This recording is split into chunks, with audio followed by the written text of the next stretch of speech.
Welcome to Opinion Havers, a movie podcast for people who are soon to be unemployed. I'm Cody. And I'm Tyler. Tyler, look, it's been a long time coming. One of us is getting laid off.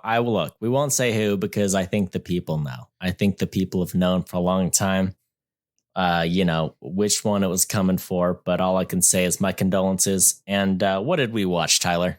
We watched Little Mermaid. Oh, yeah, Tyler, the Little Mermaid 2023. Just to clarify, we didn't watch, this is a real Dumbo scenario.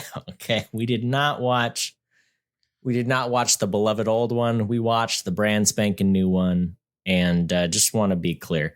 Let's talk about this, Tyler. I will point out the synopsis. All right. In our Dumbo one, we watched both of them though. So we started by talking about one. So this is not a Dumbo scenario. Is what I want to make clear to everybody. This is not a Dumbo scenario because we only watched one of them. All right, fine. Why don't you give me a synopsis of The Little Mermaid? Sure. Let me tell you about it. There's these fish people, all right? They're out there. They're plotting. They're scheming. They're in the water, all right? They're looking. They're coming for you. They're coming for your grapes. They're coming for your giblets, all right? And they're out there. They're seeing what you want, and you drop something in the water, boom, gone. That's what they're doing. They're stealing your stuff, okay? And they're looking at you.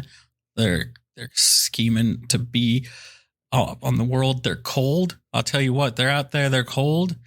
But so they go back down into the water, and then there's some magic. There's some singing. There's some gossiping.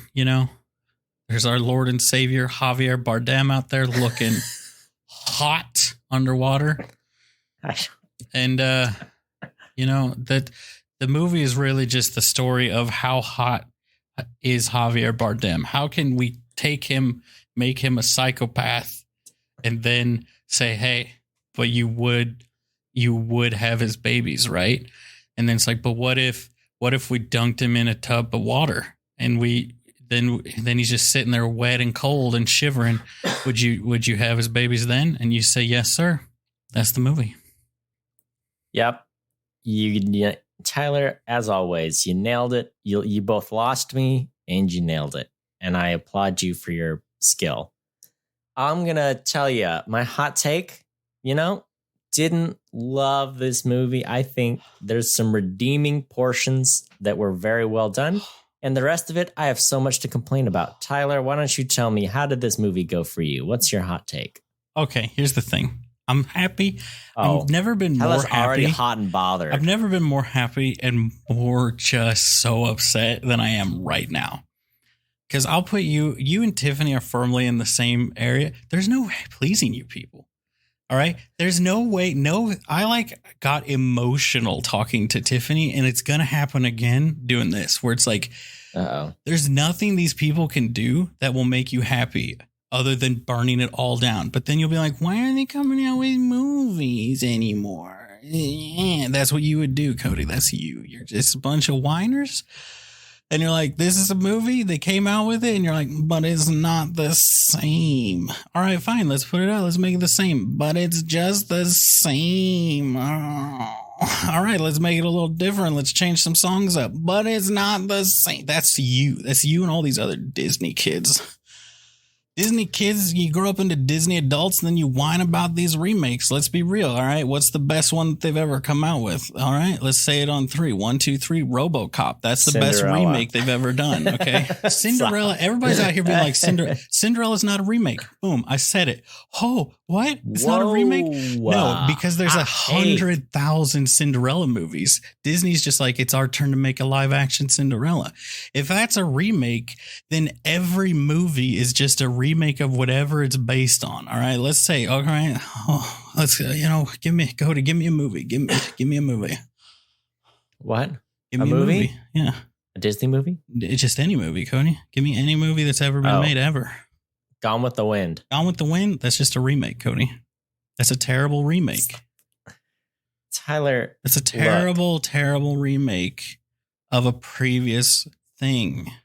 It's just a bad remake. That's why it bombed at the box office. It only made like $2 million. All right. You know, they were by the time that movie came out, they were like, please, you can get in for less than a penny, like a hay penny. A hay penny? You can get in for a hay penny. All right. Charge them a nickel. A wood. So Everyone's you could pay out with here, wood. All right. You could bring a chicken, get 5 tickets. They want to talk about how Gone with the Wind is the highest grossing movie of all time, adjusted for inflation. And here's my question to you. If you took a movie from today and you put it, not even like the best movie of the year, but like a pretty good one, and you dropped it in the box office back then and gave it the 9-month run, the 9-month runway that Gone with the Wind had, how much money do you think that movie would make? You know what I'm saying? I mean, I'm sorry, Cody, let's do it. Let's take Avatar. Let's go back. Let's destroy Gone with the Wind. Can you imagine these people? Their minds would be blown. All right. Yeah. They'd be like, what is this? Oh, yeah. Would we be burned at the stake as witches? Probably. Easily, dude. You're telling me the sex scene in Avatar the theater wasn't going to burst into flames, like riots in the street would happen. It'd be wild. Here's my question to you, Cody. The raw sexuality of Avatar 1. Oh, it would destroy America back in those days. Is the budget here? I'm looking. Is $4 million adjusted for inflation for the budget, or is that how much they actually spent on this movie? It must have been $4 million back then, right? That's holy nuts, right? That's so much money. I mean, it made 10 times that. No, 100 times that. 100 times. It was like a big project. Like, when one of these directors gets a big movie, a blank check kind of movie, and they get the biggest stars of the day, and it's a tale that spans 30 years. And so they have to do, it's a war story and it's a whatever story and a family drama. And it takes all this, you know what I'm saying? Oh, Cody, I know what you're saying. Here's the most important thing I've ever said in my life. All right. Are you ready for this? So, my stance on the best director of all time, right? James Cameron. Would you be shocked to find out that I have heard from multiple podcasts recently? I don't know why it's coming up right now. It's not like a movie of his has recently come out, but where they've talked about who's the best. And okay, they all have the same criteria I have, where it's like good. So it's like very vague criteria, right? Where you could never really do an objective thing, right? But it's like, yeah, most of the movies are good or decent, right? They critically are well received and they do well at the box office. And it's James Cameron, because you got Spielberg, who's just farting out a movie every 6 months, right? But he's putting out some stinkers. You know what I'm saying? Like some bad movies. And you were going to look at me and you're going to say, which one? And I'm going to say to you, what's the last movie he put out? How dare you disgrace the Fablemans like this? The Fablemans? That was his movie? Did he actually direct that? Nobody's seen the Fablemans but me. Yeah. Oh my gosh. See, that's the thing. You mean the entirely autobiographical movie about how his dad became cuckolded? Yes. Oh. He directed that story. Oh, what a good movie. See, here's the thing. I tried to put in a number. I accidentally put in way too big of a number, and the inflation calculator got me. Okay. Oh, here's the thing. It's all falling apart because the inflation calculator reset everything. All right, here we go. I put the number in, Cody. I expected a bigger one. I put in $3.85 million. That's what the budget of Gone with the Wind was. Yeah. I expected a massive number for inflation. It's not. It's 83 million. And I'm like, oh, I'm disappointed. Special effects were a lot cheaper back then. It was like paint a set. Now just blow up a bunch of colored people. With the Wind, and that's kind of it, That's what they do, Yeah. It's easier when you can just actually murder the stunt doubles, and then because you don't have to pay them if you do that. Yeah. Yep. Yeah, the union contracts were a lot simpler back then. It was like, you work for us, we own you, and that was about it. That was the end of the agreement. I mean, we'll pay you if we feel like it, sir. I like to think they had to be a little more. I mean, it hadn't been that long, but they weren't allowed to own people anymore. No, they kind of did, though, right? Yeah. I mean, they did. Oh. So, yeah. Tyler, you did it again. I told you I had so much to talk about for this movie, and you're out here distracting me and throwing out. Why are we talking about James Cameron? I want to talk about Rob Marshall. That's right. The Rob guy Marshall. who directed this movie, probably. He did direct it. That is true. So I'll say this, Cody. Here's the thing. I think this is trash compared to the original Hans Christian Andersen. It's a trash remake, just like the last Disney Little Mermaid they made. They're all garbage. If you really want to be a film connoisseur, go back and watch it in the original format on paper in a book. There's only one version of The Little Mermaid that deserves our attention, and it is Ponyo. That is right. Ponyo is a Japanese adaptation of The Little Mermaid, and it is a true delight. No, hold on. And Ponyo, it also is a garbage adaptation of a goldfish. No, it is though. Becoming a little girl. Okay. Yeah. Oh, see, she got fins. Now she got legs. Bam! It is. Look, let's just be real. There is a sea goddess, and there is a sea wizard instead of King Triton and the Ursula. Let's be real though. I'm telling you, it's a Little Mermaid movie, and if you don't love it, then you have no heart. Look, here's the thing. Disney's been out here trashing on Hans Christian Andersen's work for decades. All right. Yeah. The Little Mermaid trash remake, his masterpiece, Emperor's New Groove, not even close.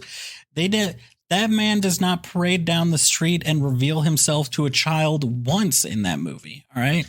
You know what I love about the Disney Hans Christian Andersen adaptations is that it's almost like, all right, I know that he lived a long time ago, but it's almost they're like, all right, Hans, what's your next idea for this great story of yours? And then he's like, all right, so there's a girl, she's a mermaid. And then like, all right, sounds good. We got her from here. Like they let him finish the first half of the first sentence. And they're like, perfect. We'll add some songs. There'll be a talking crab. We'll be out of here in 98 minutes. And the kids are going to love it, Yeah. I mean, I know. I was there. Same with Frozen. It's like, all right, there's an ice queen. Like, say no more. Yeah. Kristen Bell will play the sister, and we will be good to go. There will be a man who talks to a reindeer. Yeah.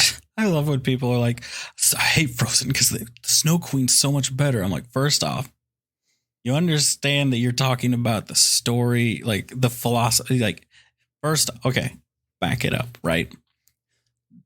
People talk about the Snow Queen like it's an 8-part masterpiece novel. And I'm like, this is a children's book. Yep. About a snow queen that probably does a lot of horrific murder. All right. Based on what I know about Hans Christian Andersen. Yeah. And you wanted a Disney animated movie to be that. I don't think I think you're stupid. It is just so interesting. The Disneyfication process of any fairy tale just never does justice to the original because that's not what Disney's here to do. But it is funny that Disney uses that as their source material when it's like, this is not what your end game is. So what? I don't know. But it would be like if Steven Spielberg was like, even better. James Cameron was like, all right, I need to make my next blockbuster movie. What should my source material be? Das Kapital by Karl Marx, and it's like, well, no, it's not, like to transform that into what you want it to be is not, But also, Cody, you have James Cameron saying, what should I make my next action movie out of? I'll use Alien as my source material and make one of the most popular action movies of all time out of like a movie that is in no way an action movie. And I'll put some Space Marines with auto turrets in there. There's an Alien. Still like space horror. But you know what I'm saying? Like, what I'm saying is Hans Christian Andersen was like a tortured, closeted gay man who wrote these like tragic stories that have interesting allegories to his life. And Disney's like, I don't know, we got to make the fun songs and it has to be a happy ending, Yeah.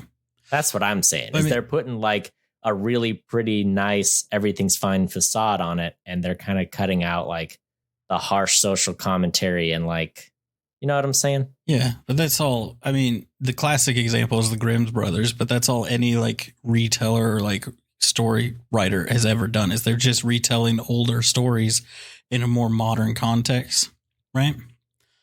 Like, but it's so as all the Grimm's things are like horrific, but they're like kiddied versions of.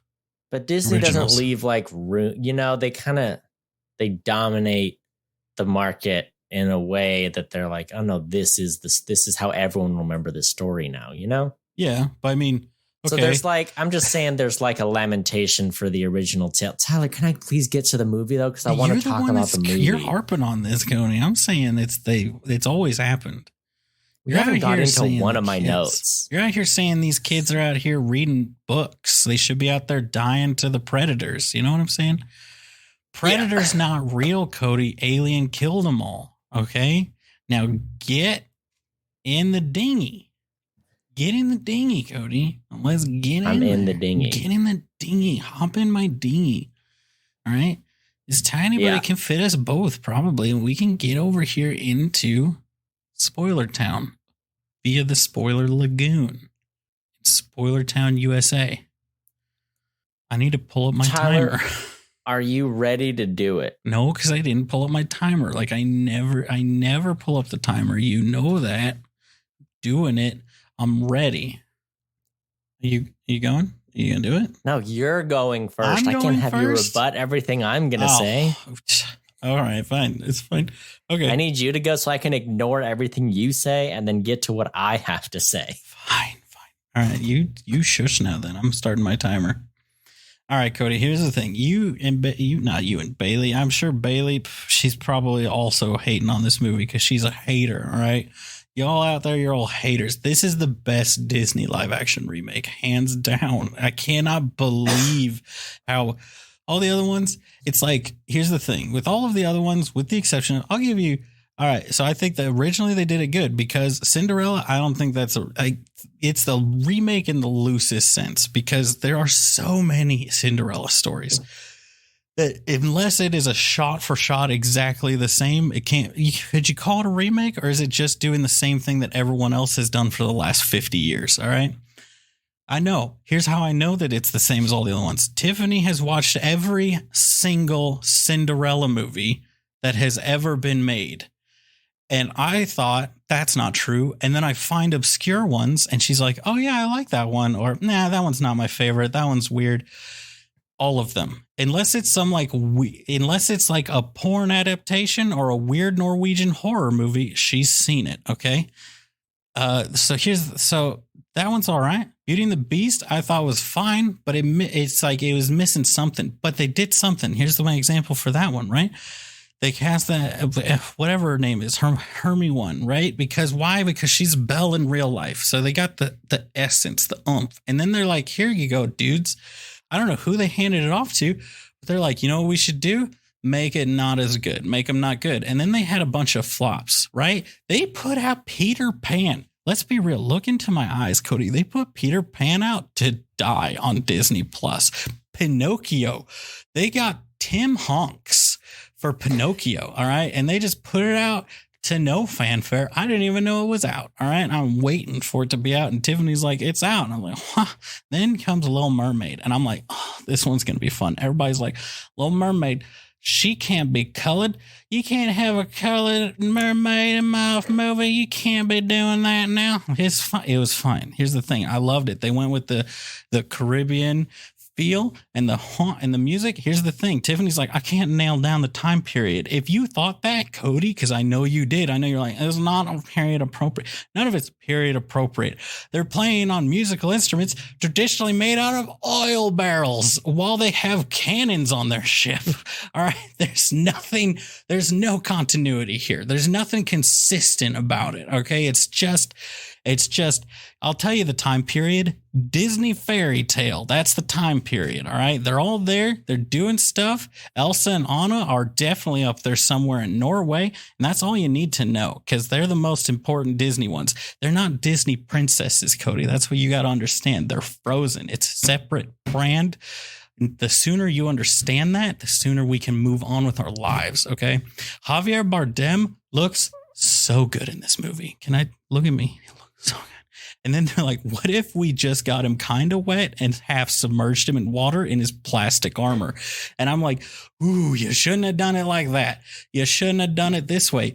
I think it would have looked better if you had made him look like he was still underwater when you had him half above water.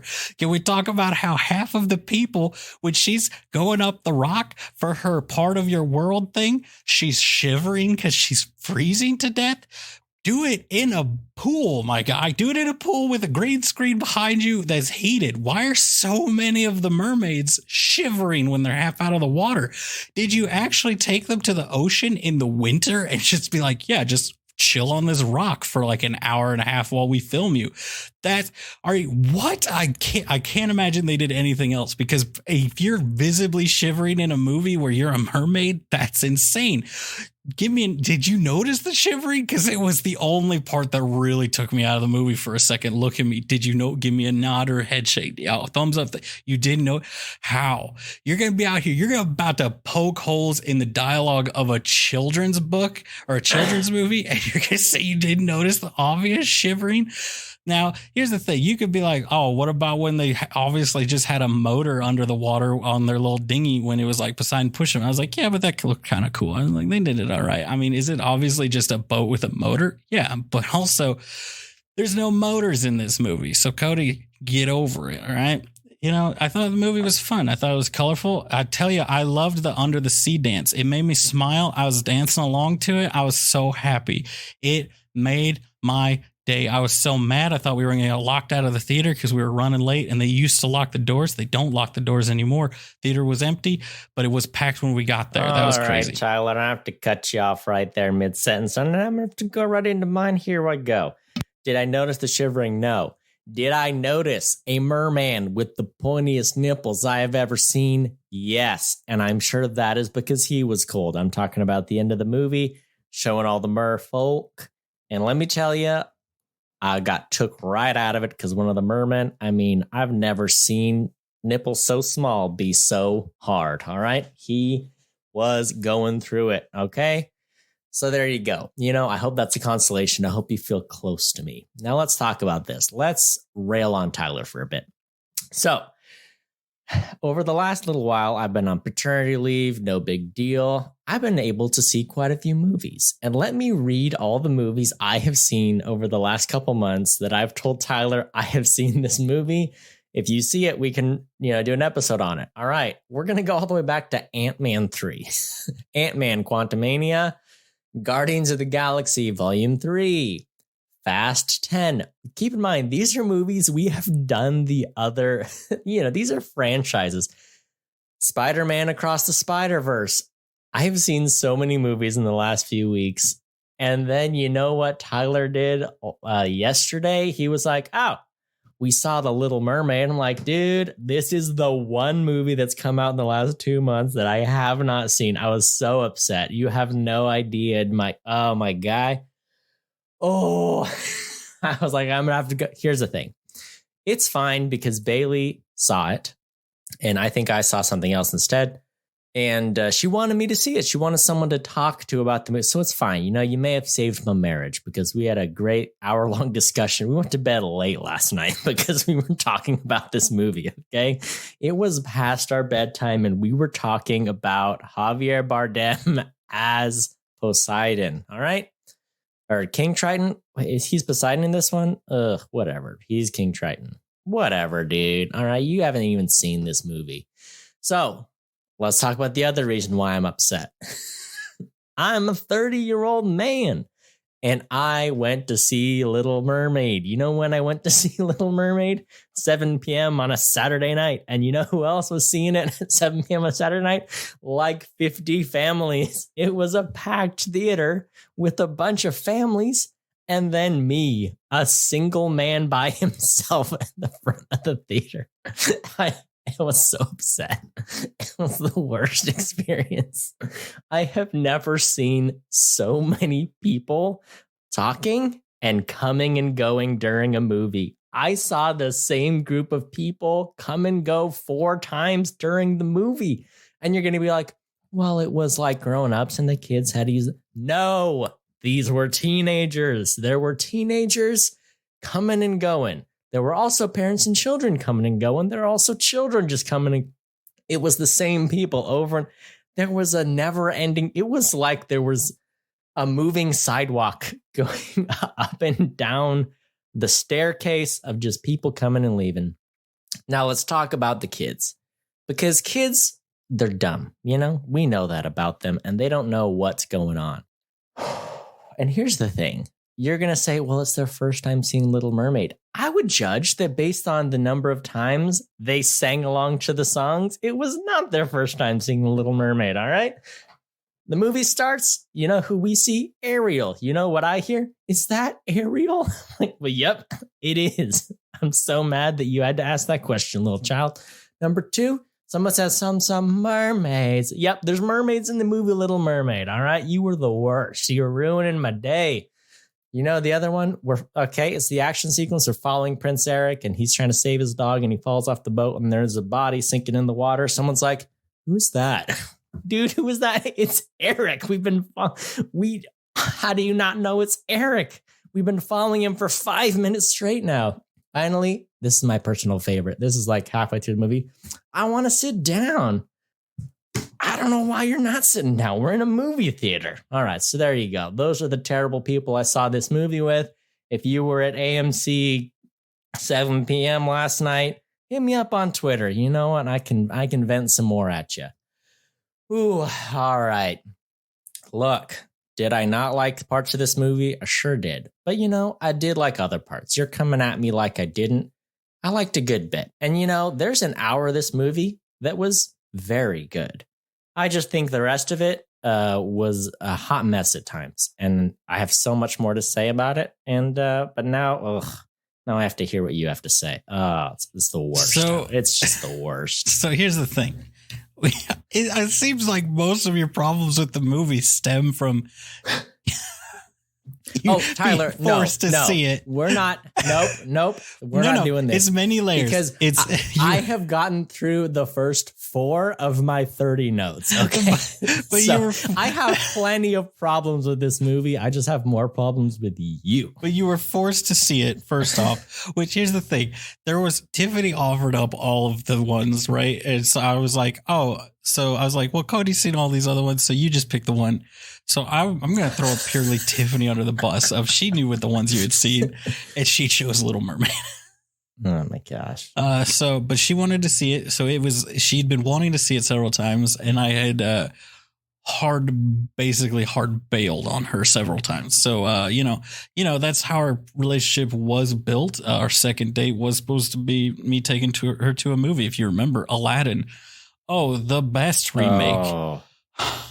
Is garbage. I hate it. Anyway, and then I said, oh, you know what? I can't. I think I lied and said I had a work thing. And then we went to a baseball game together. You were there, you traitor snake, if you remember. So, you know, that's how our relationship was built. So I got to continually bail on her on movies. That's how I keep the love alive. All right. And so that's why we never go see movies. But also I asked her the other day, hey, would you be all right if I went to a movie maybe while you were at work? And she gave me a look that made it clear to me it's not okay. But I think it's because she thought I was going to go see Little Mermaid without her. She might be more okay with some of these other ones. Now, let's address the Ant-Man and the Quantumania. Do you want to do an episode on that? Because it's on there, but I didn't want to bring it up and have you be like, I watched that so long ago. I don't want to do a thing on it. Let's decide right now, Cody.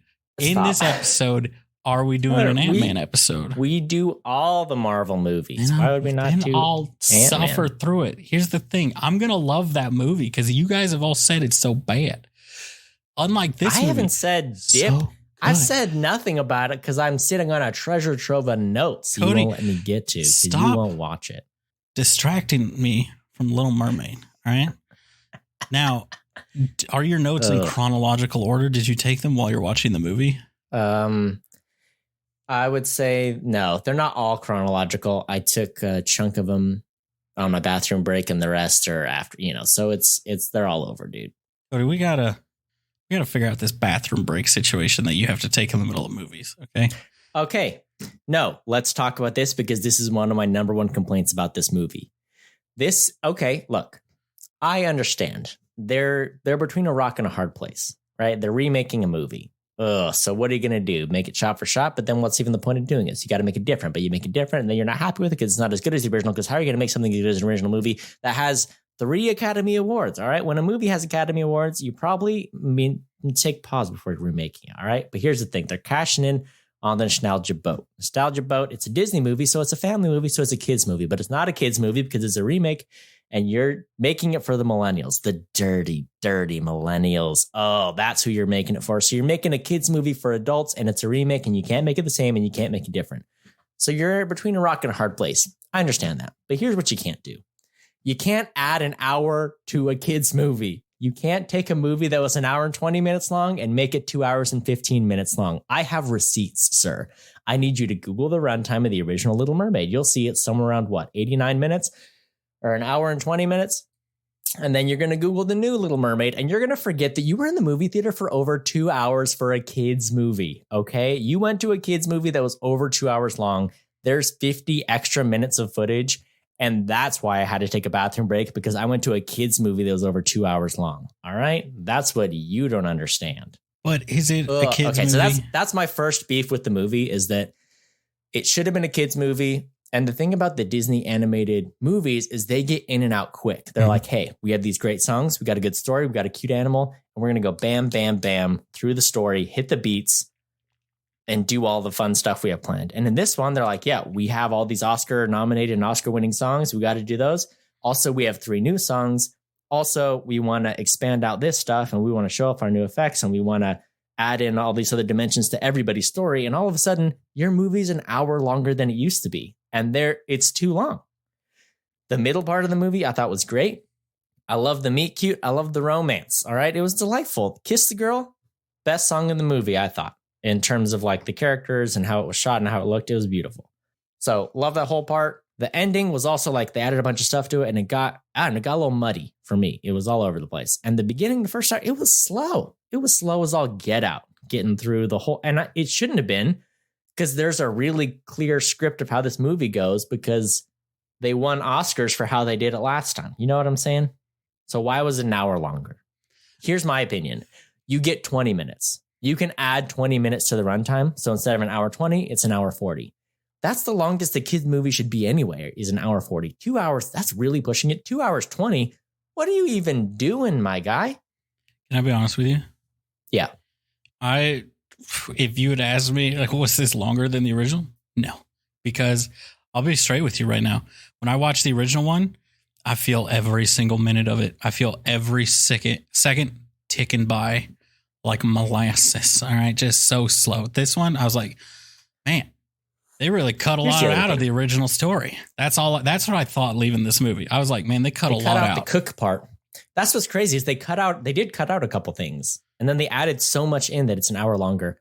Okay, here's my thing. You're going to be out here and you're going to say, Cody, you're such a hypocrite. You're going to say you love the old one, you hate the new one. Here's the thing. I didn't like The Little Mermaid, okay? It is empirically the girliest of the Disney Renaissance films of my childhood. And I wasn't about it, all right? Is the music good? The music's good. Is it my favorite movie? Not even. Look, I would rather watch any other Disney movie from the year 1986 to the year 2000. Than Little Mermaid. Little Mermaid is the bottom of the list for me. If we're making a tier list, S tier, A tier, B tier, it's a C tier movie. It's right there at the bottom because I'm a boy and I want the Disney movies with the action. All right. If your action is a man fighting a giant octopus, I'm not about it. I want Hercules with a sword. I want Mulan with the sword. Really, what I want is swords. All right. This movie, lacking swords. You're going to tell me a trident? Nah, I don't want a magic trident. I want a man or a woman on a horse doing fights. Anyway, yeah. So I got no love for the original Little Mermaid. And here we are. And I sat through this one. I do feel like that's going to be a problem. What? If you went into this, because I mean, like, I would classify myself as not a huge fan of The Little Mermaid. But it's like it's a movie that I watched and I liked when I was little, but I didn't like it because it's a kid's movie. But I liked the music of it and I have a level of nostalgia for it. If you go into this not liking the original movie, this is a trash movie. This is the worst movie. If you didn't like the original, it's like when you're like, oh, Avatar was bad. And then I find out that you never saw it in like the IMAX 3D. And I was like, well, that's why. You basically didn't even see Avatar. You saw a bad Pocahontas remake. So that's what you saw. But dude, I would say that's okay. So can we agree on that though? Is that one thing that we can agree as opinion havers that if you didn't like Little Mermaid, you're not going to like this? Why would you even like Little Mermaid remake? Yeah, definitely. No, that's a great point. Because a lot of the added stuff, Tiffany, check this out. I'm sure it's in your trivia notes that you found, but a lot of the added things are from, like, a lot of their remakes are from their stage play. Source material? Well, it's from the stage, like the musical that they make from all their old animated movies. Which I think it all worked here. I don't think it worked with something like Aladdin. I would say like this and Aladdin are similar. Aladdin is the wrong way to do it. I'm more mad about that one because they wasted that director. And here's what they didn't do in this one that I will commend them for. Give them a round of applause here for this, Cody. They didn't have a weird music video section except for Under the Sea, which they made it fun. They didn't make it weird. And it was like, it fit the tone of the movie. It was part of the movie. It's always been part of it. Can we talk? Did you like that part? No, I did not like the Under the Sea song. And here's why. Okay. Let's talk about the original. And look, let's talk about the original. In the original, Sebastian has an orchestra of sea creatures playing sea instruments. And it's delightful. It's a party. And in this one, it's like, here's a montage of some sea animals dancing.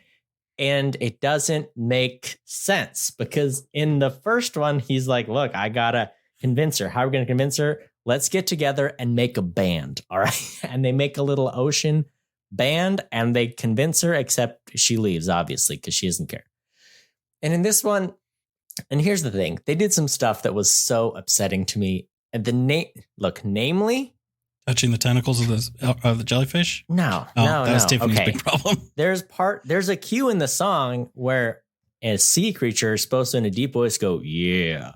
And they cue it up in this movie and they zoom in on a sea manatee and the sea manatee raises its mouth and then it just makes orchestra sounds and the sea manatee doesn't say, yeah. I'm like, why doesn't it? Why did you omit that and give someone a close-up and then they didn't even make a sound? There are other animals that can talk. So if you're telling me that sea manatee can't say yeah, then why is Flounder out here talking? I was so confused. I was so upset. I don't think it worked as well and it didn't make a lot of sense. I'm happy. Look, I'm happy for you. I'm happy that you got to enjoy it. So good. I didn't like it. And let me tell you this. Bailey didn't like it either. Bam. She did not. Look, here's how she felt. First hour of the movie, way too slow. Last hour of the movie, pretty good. She really liked it. And I mostly agree with that. I think the start of this movie was rough. I think there's a great portion in the middle. And then I think the ending is okay. Yeah, I would say it's bad. It's very good. It's okay. That's the 3 acts of this movie. Did feel like with the old movie, it like very quickly, it just like cuts between. It's like they cut all of the time, but out like in the animated movie. Where it's like event happens, then time passes, event happens, time passes. And in this one, they're like, well, you got to feel that time a little bit. But so they added stuff in. Let's watch Sebastian swim for 20 seconds. Oh, I loved it, though. I love Sebastian in this one. We like Sebastian. David Diggs is a treasure. All right. If you haven't seen the movie Blind Spotting, Lost Opinion Havers episode, go see the movie Blind Spotting. David Diggs is a treasure. No one's disputing that. So good, though. I'm saying they added an hour to this movie and there's so many spots they could have trimmed it down and made it more kid friendly. Yeah, I feel like they followed a formula, though. So I would say this is a perfection of their formula. They love Sebastian getting crushed and maimed. Anytime Sebastian got splatted or fell or bonked on the head, the kids laughed. Hard laugh every time. So I'll give them credit for that. All right. Now, I think so. Here's the thing. I was watching this movie and we left. I figured out there's a formula for the Disney princess remakes. Okay, let me lay out Disney's strategy for you right now. Okay, here's what you do. You make the cast slightly more ethnic. in some way, in a controversial way, but not too much ethnic. All right. Prince got to stay white. If the prince is no longer white, princess needs to stay white. You can't have them both be not white. The couple can't. Look, if you're going to ethnicize a couple, you got to make it a mixed couple, keep someone white. Exactly. You got to, let's not get crazy. Rule number one. All right. Don't get crazy. Give up too much of the power right now. Okay. So that's stage one. Okay. You need to give the prince more backstory. That's where the hour came from, really. It's the prince's backstory and the prince's a lot of port politics. Yes. All right. So it's like a lot of shipping and trading and a lot of business talk for a children's movie. So you have to make the prince more. That's our main village. Fleshed out. Is this ocean, and that's Venezuela. This is our main port. It used to be busy. I want it to be busy. Exactly. What kid wants to hear all this? So you make We're just listing off countries. Brazilian Venezuela, Empire. How dare you? Colombia. Okay, hold on. So you they don't even show the map either. They show him pointing at the map. So it's not what it was. What is this doing for the kids? We're just listing off countries. Okay, let me redo the scene. He just keeps listing countries and he goes through every country. Now it's a comedy scene and it's great. All right, carry on. Sorry. You're telling me about the formula. So you flesh out the prince more. You give him a Josh Groban song. Right? It's got to be something that you can envision Josh Groban singing. Tiffany informed me that song in the original movie, which I don't believe, but it's probably true. All right. What? That the prince's song is from the movie, from the actual original animated movie, which she said. I didn't believe her. The more I think about it, though, it's absolutely in the movie.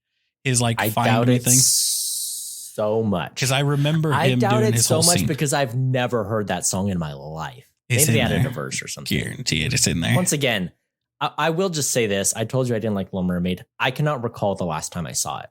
Mm-hmm. I'm certain I was a small child. I also have not seen it since I was a kid, but I do remember Under the Sea.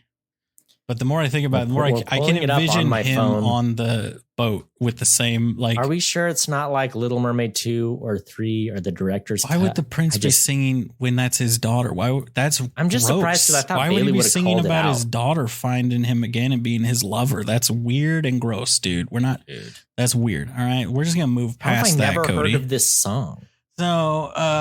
So you do that, right? You make it. So at the end of all the old animated things, the prince saves the girl. You got to make the girl save the prince. That's the key. That's the key thing. She needs to save him once, twice if you want extra points. All right.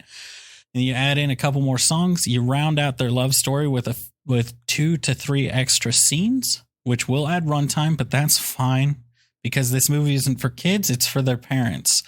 And the parents will make the kids see it, and the kids are going to love it anyway.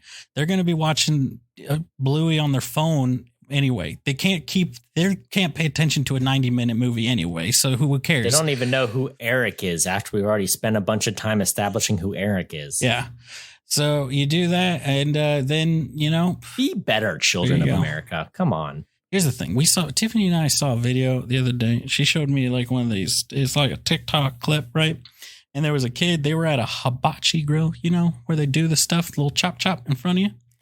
And this little girl had a full, like, rat's nest of cords with an iPad in front of her. And she was so into the guy cooking. And I was like, if we have to have an iPad because our kids cannot pay attention to eat and sit still and eat for the time it takes to eat a meal, then we cannot go out to eat with the kids.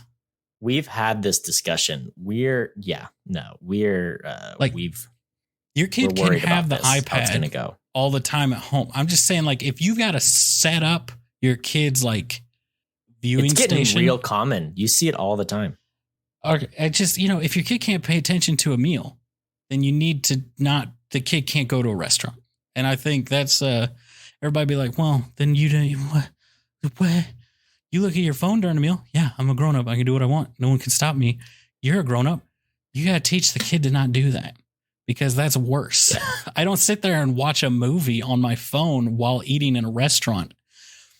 And it's also like, all right, here's the thing. If you're going to do it, you're going to set up this little kid with their speakers or with their little headphones and they're going to go in, especially if the kid's got like some kind of, issues that cause like overstimulation. They might freak out, all that.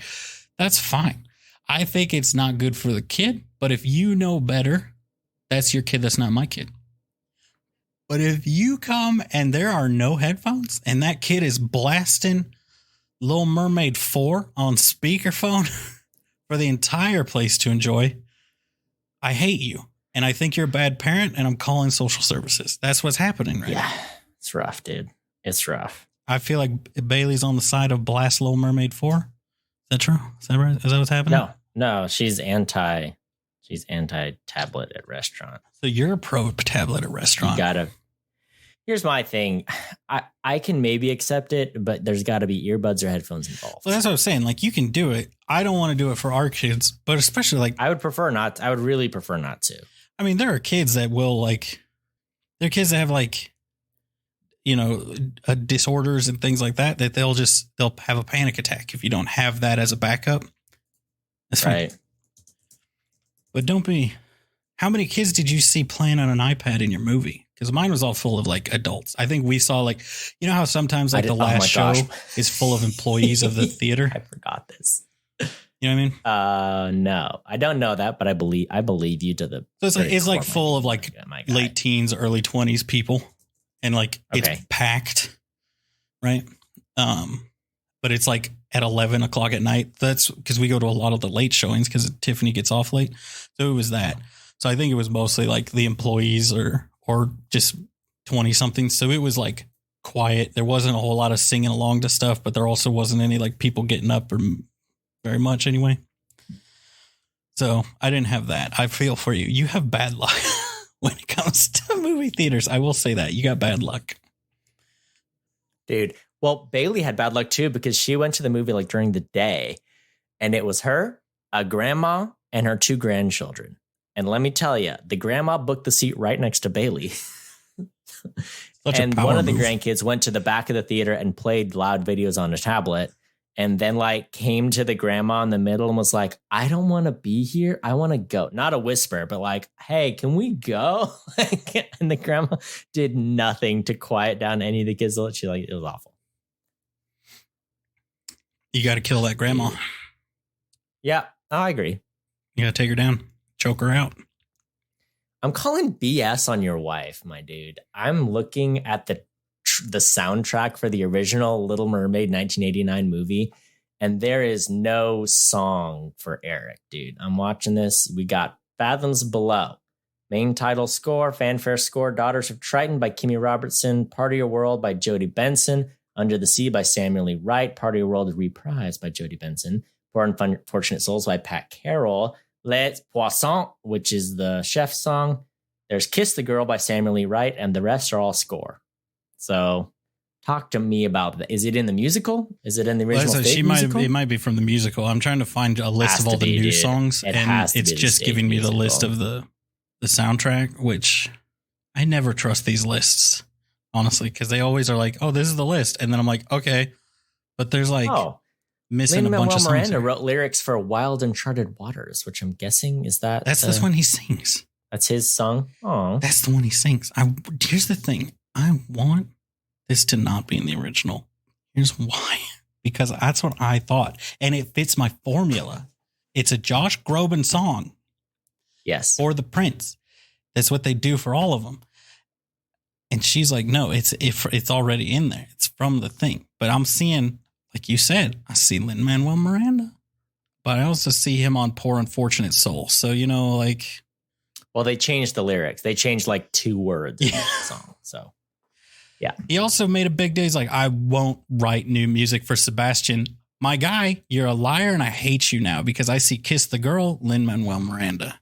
That's Sebastian's song. I don't care if you didn't write Sebastian's words. That's Sebastian's song. That's a Sebastian song. You are on there. You're a liar. Cancel Lin-Manuel Miranda. And I hate you. He's a treasure. Nope, he's out of here. He's a treasure. He's out. Daveed Diggs. I'm sorry, Cody. I've decreed it. Was in the original cast of Hamilton. That's what you don't understand. Cody, here's what I know. Hamilton is racist or something because I said we should watch it. And you said, I don't know if we want to get caught up in that controversy. And I didn't do any follow-up. So I know that Hamilton is out. It's canceled. We're done with it. All right. We've got to move on to a better future because that's a product of an older time. Right. Oh, I remember why. Because people were mad that George Washington owned slaves and that Hamilton's step parents owned slaves. Even though he was an abolitionist, you know, I don't know. What are you going to do, dude? There's no winning. There is no winning. America, your daddy is a racist and a slave owner, and therefore everything America's done is canceled. I mean, here's the thing. No good. This podcast, canceled. We're done. We're out. It's over. We got back to the root, the source. Your father and mine, our daddy, our zaddy, George Washington, bad man. We're done. Look, we won't be canceled as long as we never release the Detective Pikachu episode, okay? As long as that never sees the light of day, we're fine. Okay? Oh, man. Everybody. What a world we live in, Tyler. Bill Nye, it's a hard name to say, okay? That's all I got to tell you. Watch out out there. They'll get you. Oh, Bill Nye, what a treasure. I'm so happy. Talking about? All right, do you want to go through some notes? Yes, I do. You want to go through a few notes? I do. I've got 4 notes related to, are you ready? Audio engineering. All right. I've got questions for the audio engineer. Number 1. What is with the sea sounds in Eric's song? Couldn't hear a word that man said because they insisted on doing full wind, full sea spray, and all the waves mixed all the way up to match his vocals. It made me so mad. I was like, I've never heard the song before. I'm trying to hear what he's saying, and all I can hear is ocean sounds. I had so many questions. Same thing with Ursula's song. They were like, hey, we want to make it more realistic. It's like a live action movie. So they put in all these extra sounds.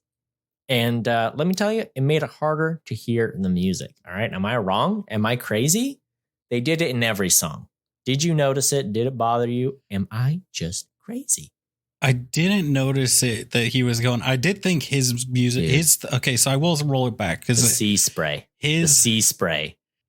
His song was the weird music video portion, but it felt like the same as the Jasmine song in Aladdin. It was not the same. His felt like it would fit in an animated movie. It felt like they threw it in. But it felt like it could be part of an animated movie. Jasmine's felt like you're like, what is happening?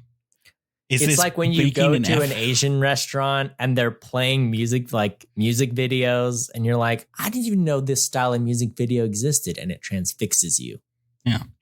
Like that. The Jasmine one was like, wait, she's killing everybody or something. Is she magic? What's happening? You know? And then they go back and it's like, oh, none of that happened. And it's like, okay. Man, so good. Sorry. Yeah. So that kind of bothered me for a lot of the movie in different ways. Where I'm like, guys, we went so hard on the audio engineering, but this movie should be first and foremost a musical. And I want to hear the diction. I want to hear the singers singing. Why'd you mix everything up so loud compared to the music? I didn't like that. Now, this is my final audio note that I noticed that I'm sure there's another one I didn't get that I'm going to bring up later. Javier Bardem. Mm-hmm. Did they pitch his voice down, or is he just giving a little extra low performance for his voice? Because sometimes I was like, they've modified his voice. Other times I'm like, well, he does have a deep voice, a pretty deep voice. So what do you think about that? I think when he was doing his like when he summoned Sebastian, right, and you could hear him do his Sebastian thing, there was like the rumble underneath his voice. But it's supposed to be like a powerful IMC God voice. Yeah. I wouldn't be surprised if they pitched it down, but I would think it'd be easier to just be like, have him speak lower than to pitch it down. Cause it didn't sound pitch shifted to me. It just sounded like he was speaking, maybe like he spoke in like the lower, like quieter voice, and they turned the volume up on his voice. Yeah, no, that's probably it. Actually, I'm glad we could get to that. Cause when they pitch shift a voice, it always sounds a little bit off. Yeah. Why is he such a bad dad? And why is Ariel such a bad daughter? I mean, why are they both just the worst? That's accurate to the originals, like down to the source material, though, right? That's the key part of the story. Like he's he's an overprotective, Well, whatever father. I went through a whole thing. I read through the whole synopsis for the original Little Mermaid book because I was like, I have to know. I have so many questions. And I did think it was interesting because one of the things in the original book is that she's got 5 sisters. This one, they give her 6. Now, Tiffany did point out in the original one, I don't know what it says, but she didn't like that they took out the sister song. And there is this thing with the sisters is there's 3 on each side of her when they're doing their song. So she does have 6 sisters, but I've seen this where it's like nobody can nail down how many sisters she has. I'm saying in the book. Okay, in the book. In the song, they do 3 on each side of her.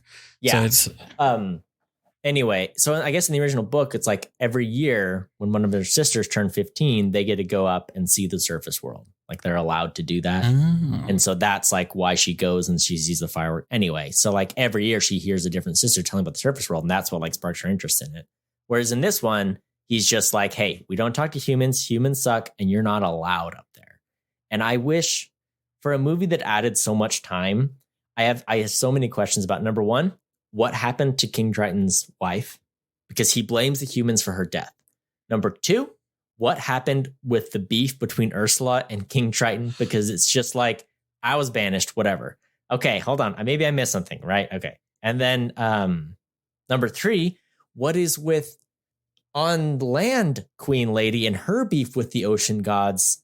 And it seemed like they tried to make something of it because at the end, it's kind of like King Triton's like, hey, we should be cool with the people. And it seems like the queen on land is blaming the sea gods for them having too many hurricanes, so they're not able to leave port. And then it seems like, so at the end, was Poseidon making the seas worse for the humans or was he not? And I just feel like I have all these questions around it. And it's almost like they wanted to address it, but they never did. And instead, we had a whole scene where we named all the countries in South America. Okay. Now, okay. Because I felt like they did a good job with this, right? Where, first off, he is King Triton.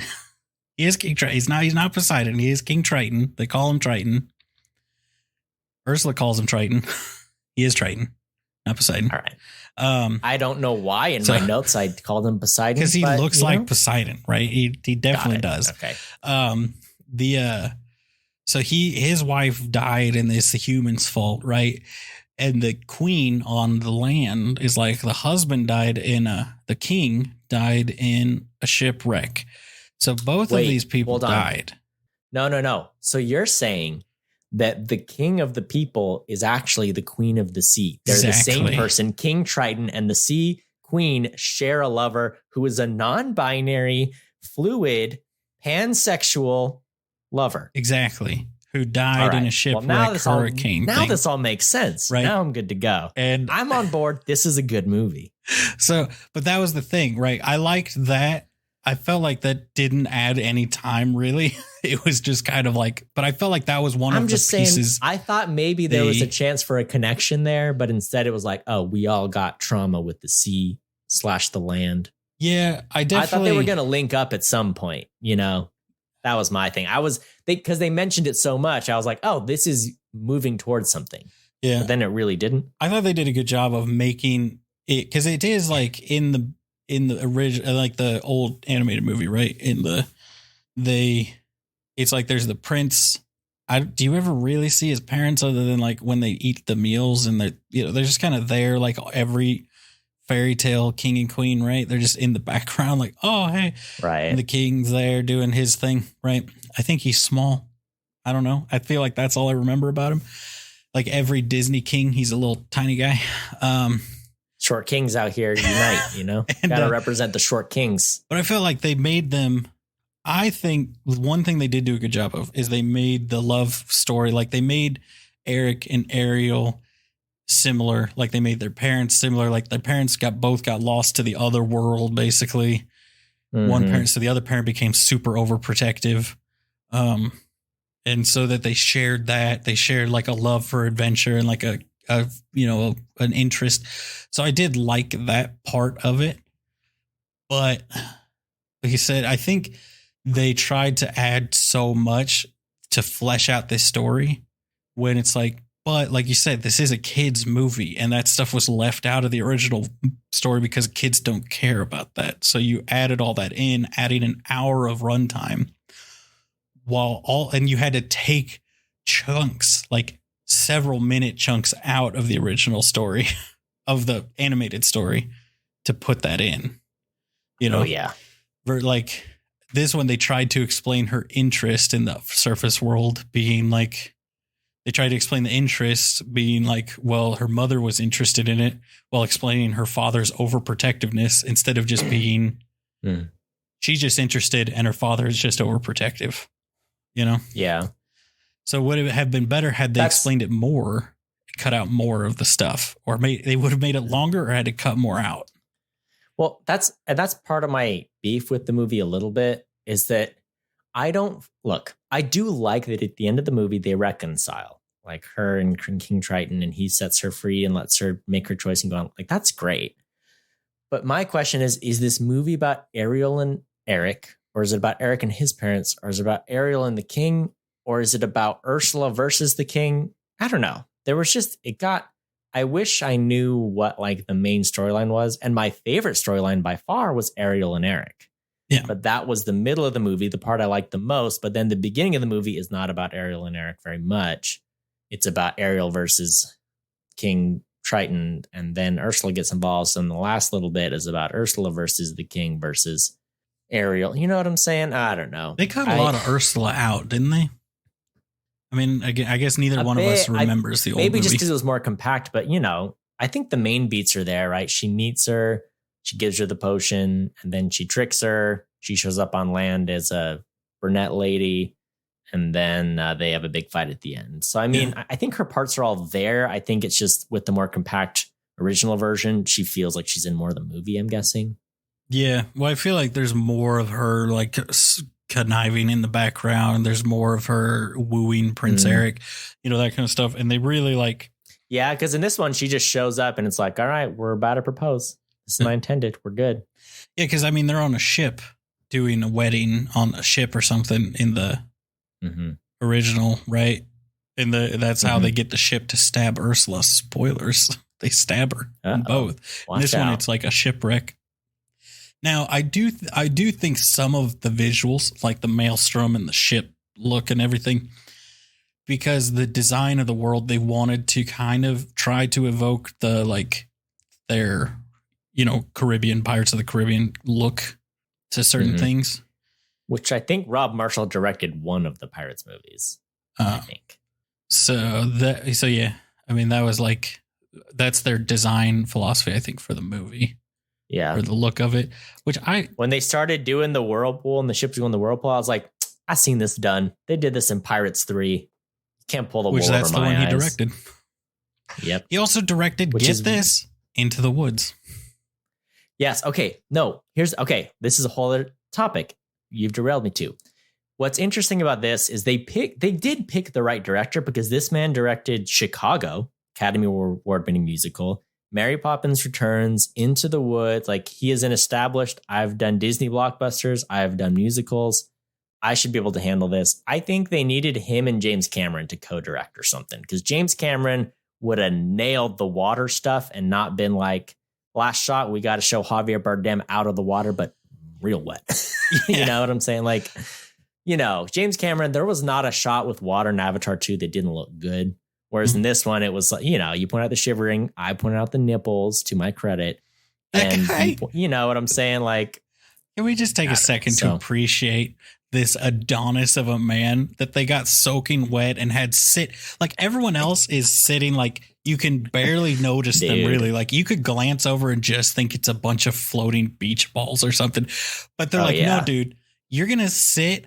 We're giving you no fish coloring or nothing. You're just a cut dude sitting on a rock in the middle of a bunch of grimy looking peasants. And they're like, this was a choice. They're like, look at how he's also like one of two guys. And it's like, look at this man. It was aggressive. The amount of mer people they gave close-ups to, I was like, dude, this movie's been so long and I don't know any of these people. I think in the original one, it's like a big wide shot and like, oh, here's all the mer people. They're happy. They're here. We're good. And in this one, they're like, you want a mer man? You want a mer child? You want a mer grandpa? You want a mer lady? And you're like, okay, stop. I don't need close-ups of every conceivable form of mer person. Also, everybody who didn't know mermaids existed 5 minutes ago is all of a sudden real cool being inches away from one. Dude, there is no wonder in anyone's eyes. They're just like, yeah, also, I guess so. How deep is the water right there? Because these people are like, there's someone standing in the water that there's a mer person submerged in. It's like, what? So there were some choices. I think there were a lot of goofy choices like that were made that I'm like, this is like, you were trying, this would have been something that's like, oh, in an animated movie doesn't look that out of place, but this is live action. That guy is like flexing so hard to try not to vibrate off this rock because it's so cold. Like you gotta, yeah. And so I think it's funny that you notice the nipple. You are the nipple watch king. That is you. I so am the nipple king. So you watching the nipples, for sure. And I just saw, but it's like when Ariel is shivering as she's like climbing up the rock, and she's like, yeah, I know. Now that you've said, it, I can envision it happening. My favorite was, people hated this movie on Twitter, and I saw all the Twitter hate. I saw people show like old mock-ups of what Flounder looked like. He looks fine in the movie, like whatever. I think he looks cute. But they showed like the original Ariel on the rock, and then they show the new one. The original one, it's like this beautiful sea spray that comes up and goes. And in this one, they're like, dump a bucket of water on her, and just like the water falls on. You're like, shouldn't it be like misty water? They're like, nope, dump a bucket. So I mean, this movie got a lot of flack. People showed the Aquafina Scuttlebutt song, but just the part where she's going, wah, wah, and they're like, what is this? This is garbage, I'm like, okay, well, in the context of the movie, it is absolutely fine. But when you just single out that 2-second clip, it's like, oh, this movie looks so stupid, So, I mean, it got a lot of Twitter hate. Twitter's a toxic place. We all know this, but man. They got Twitter hate because it's not a bunch of white people talking about how great Trump is. That's why Twitter didn't like it. So, yeah, Elon Musk was not featured in this movie, therefore it was not beloved by Twitter. Yeah. All right, I got some more beef. I will say. I also have some positive. I do have more positive things to say, but okay. Can I say real quick about the Scuttlebutt song? Yeah. I was like 100% like, oh well, that's a whole. This is a bad song. It's a bad choice. And then they did the breakdown with Scuttle. With W. Diggs. Oh, I was just like, oh, they got me back 1,000%. I went from this is trash to like I'm in. I'm on it. I'm all about it. Every time I see Aquafina in something, I like her. I think I'm an Aquafina stan. I think I'm all about it. I really like the Scuttlebutt song. I enjoyed it. Bailey liked it too. I do think she was the perfect choice for Scuttle. Again, just like how Emma Watson was a good choice for Emma Watson for Belle, because she does embody that character better than someone who may look more like Belle. Because I think Aquafina brings Scuttle energy to Scuttle. Absolutely. More than anyone else you would get for that role.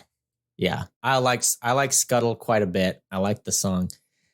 Okay. Since we're on this topic of Scuttle, Ariel, we're just going to let Scuttlebutt be wrong about the Dinglehopper. Okay. So at the start, this is a famous part of the movie, right? She's like, this is a Dinglehopper. You stick it in your hair, twirl around, bam, you got nice hair, right? And then she goes to the island and then she does it. And someone's like, you look crazy. She's like, oh, no, I'm embarrassed. And then at the end of the movie, Scuttle's like, I was right about the Dinglehopper, right? And Ariel's like, you sure were, Scuttle. It's like, dude, a friend would say, you were wrong. They eat with those. Nope. We're just lying to Scuttle now. I didn't like that one bit. That is not what a good friend. Look, it's not like Ariel went up and out of the blue was like, Scuttle, you boned me over on the Dinglehopper. No, Scuttle asked, hey, I was right? Scuttle asked, perfect opportunity to give correction, and she didn't do it. We could have taught Scuttle something, and instead we're like, Scuttle, you rascal, we all think you're an idiot and we'll never correct you. No, that is not a good friend. All right, I got two things. One, Tiffany will kill me if I don't bring this up because it's the only thing she said when I asked her if she had any hot takes. The person who gives her the Dinglehopper, gives her the food, is the original voice actor of Ariel. Did you know this? Did I know it? Yes. No, Tiffany noticed immediately. Did you see the actress and you said, oh, original Ariel? Tiffany did. Here's what Bailey said. What did she say? How did you not know that? You had to look that up? She's like, we all knew that. We saw her and we thought that's your Little Mermaid. And I told Bailey, how would I know what the voice actress for Ariel looks like? And she's like, she's done so many live performances of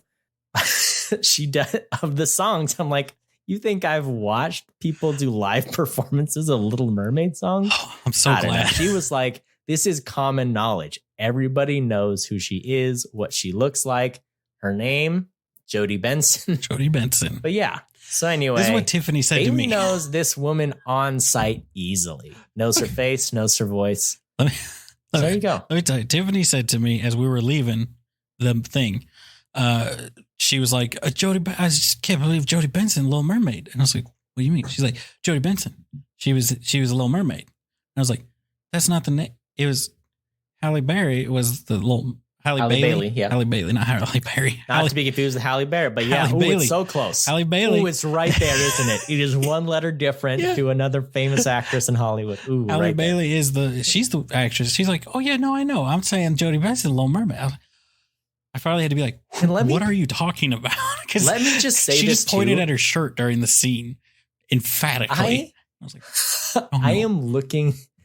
I am looking at her credits, and let me tell you, it's almost exclusively voice credits. It's not like she's a well-known face in Hollywood. She is always a voice. She's a voice actress first and foremost. Even her TV credits are almost all voice. Yeah, no, she's a voice actress. And it's not like a video game voice actor where they like map their face to the character. So you could you should recognize like Troy Baker, who's like a voice actor, but his face is in a lot. Yeah. Nope. But no. On animation. This is like if you've never seen Star Wars and Mark Hamill came out and you're like, that's the Joker. How do you not know who the Joker is? He's the Joker. Exactly. That's a perfect comparison. Oh, man. Okay. Since you brought up Halle Bailey, let's rip her to pieces. Okay. So no. It's fine. It's fine. Look, she did a decent job. If anything, it's probably the director's fault. But okay. This is a movie where she spends like 45 minutes as a mute. She cannot speak. Okay, now, when you can't talk, what do you need to do to make up for the not speaking? That's right. Facial expressions, pantomime, physical presence, acting. And sometimes she gives good facial reactions. And you're like, oh, I see what's happening. A lot of times she just got a blank face and wide eyes and things are just happening and it's not computing. So I think it falls on the director because I think she's fully capable of making expressions, but they needed someone like Awkwafina, for example, who's going to make faces and react to things and do things so that the moments land. There were so many times where I'm like, my girl, do something. Things are happening to you. You are in, to borrow a phrase from another Disney movie, a whole new world. And you should be reacting more to what is going on. She eats the soap. Sure doesn't flinch. She just eats the soap, and the other person, the lady, has to grab it out of her mouth and be like, hey, this was wrong. You know what I'm saying? If I ate a bar of soap, I would have been like, this was a mistake. But Cody, it's in the past. You know what I'm saying? When soap was just fat. And they used to wash themselves with grease or whatever. I don't know. Oh, man. Which is whale lard. Anyway, so that was honestly a big flaw, I think, in the directing of the movie, was that her performance needed to carry a lot of those interactions, and the director let her get away with not doing anything in a lot of these scenes, you know? Yeah, she did come across like just the kind of like the ditzy princess when she was not talking, or like a lot, even when she could talk. And I guess there was like, you got to emote more, even. Yeah, and that's a problem with, I do think it was a problem with her performance. And I talked about this with Bailey.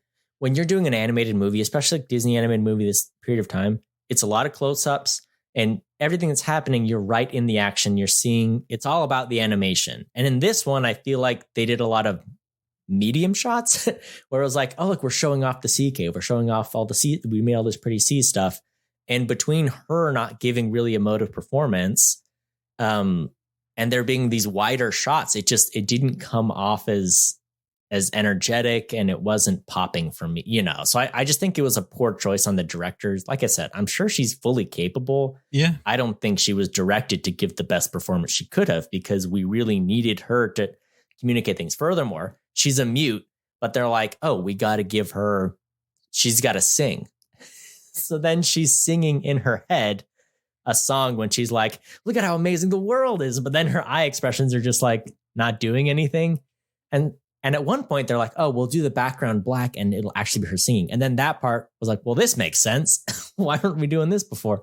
And it's like, and that goes back to the audio engineering. They're like, oh, we want to make it clear that she's not singing because she's singing in her head because she's mute, remember? So then you have to make it that like they change the tone of it to make it clear, but then the singing sounds worse because you're making it sound, I can see her not moving her lips. We've established, you know what I'm saying? Like It was just a poor choice. And then later when they, like I said, they changed the background to be like, see, clearly this is her in her mind singing.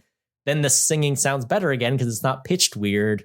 Like it just wasn't there needed to be a strong calculation from the director to say, hey, this is how the audio engineers, this is how we're going to do it.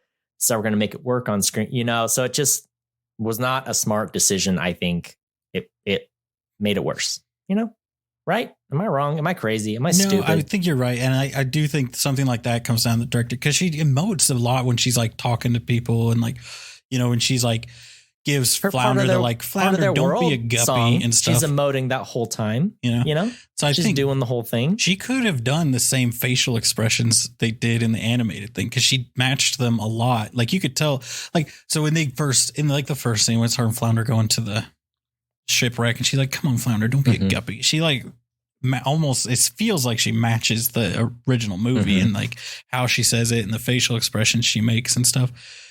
Or like when she's like scared of the shark. So it's like she can do it. But yeah, that's the kind of thing where it's like if the director's just like sit there and don't talk, then you're like, cool. Okay. I won't. Yeah. Yep. So, I mean, right. There are some actresses with stronger instincts that may have done that naturally and it would have worked better. But like I said, she's fully capable. It's on the director to be like, oh, hey, I need to guide this performance a little bit. No. I need to understand that this is not popping. It looks like there's a zombie walking through the palace, I don't know. Yeah, I would say. Not in every shot. Like I said, it was like every other interaction was like, oh, hey, she's doing stuff. Okay, now she's not doing anything again. And it's making it fall flat. I don't think that this is, I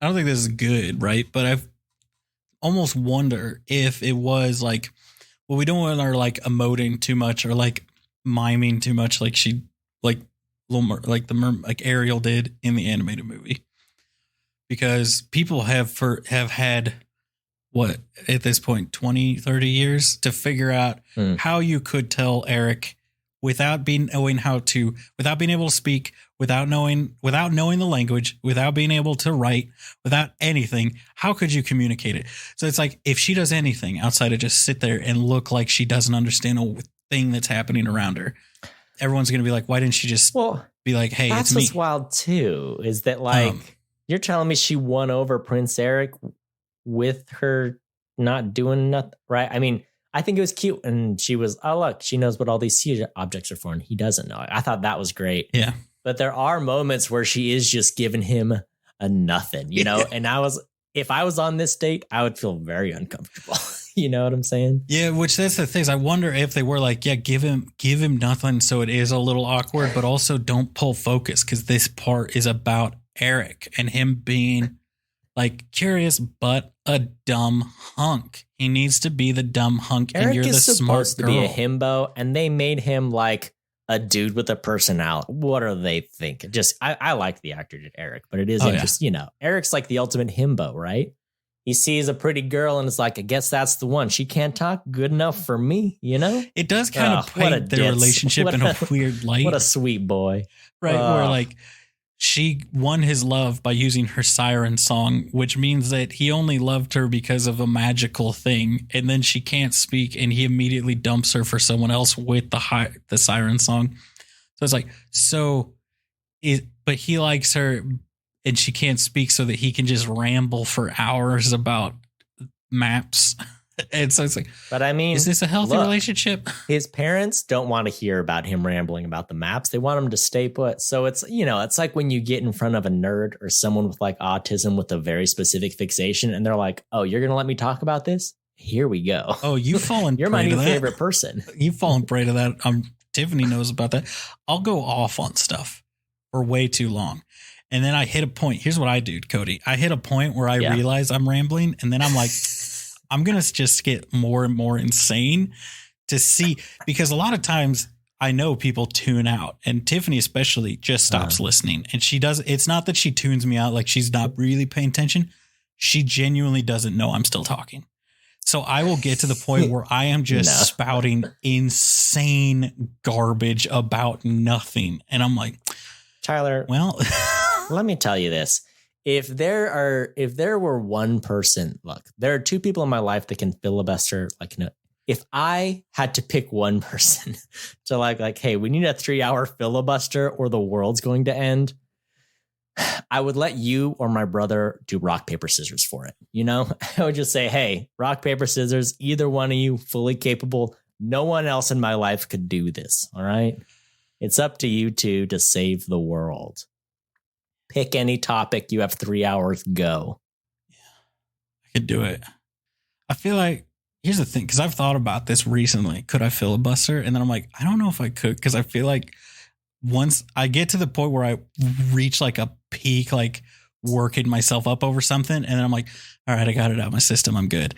You know, to where it's like I would have to not talk to anybody and watch like a lot of conspiracy theory videos for like a week beforehand in order to do it. But I feel like from our conversations in the past, your brother could probably do it at the drop of a hat about any random topic. So we might want to hinge the earth on him, but I'll be back up.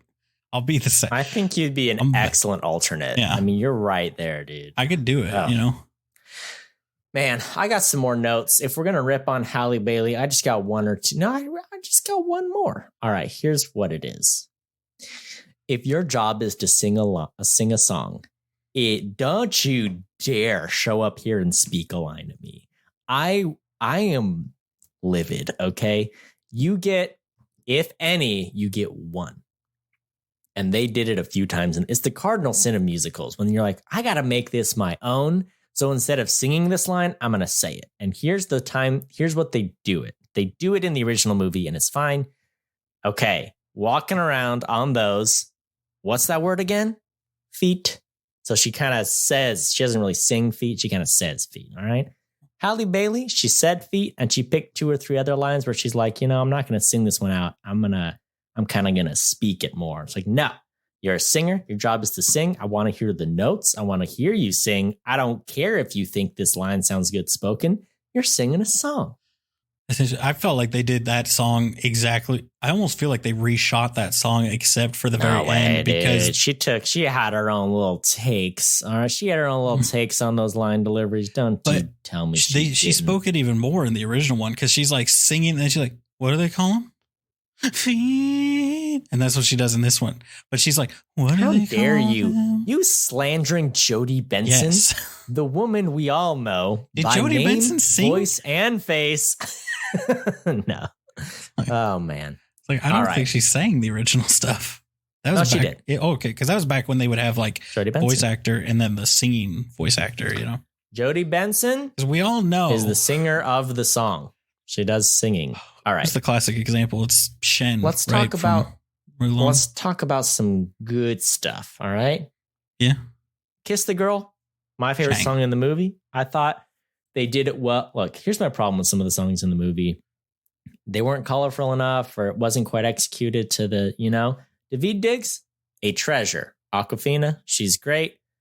Flounder's fine, wherever. But I thought for the setting, they made it very pretty and it was magical. They had the glowing fish. Like they didn't, I feel like sometimes they restricted themselves like, well, what's actually in the ocean? Let's just use that stuff. And in that one, I feel like they gave themselves a little more license to be like, well, let's make it like real Disney pretty. You know what I'm saying? All the fish are real fish, just so you know. I'm just saying. They made their sizes way bigger.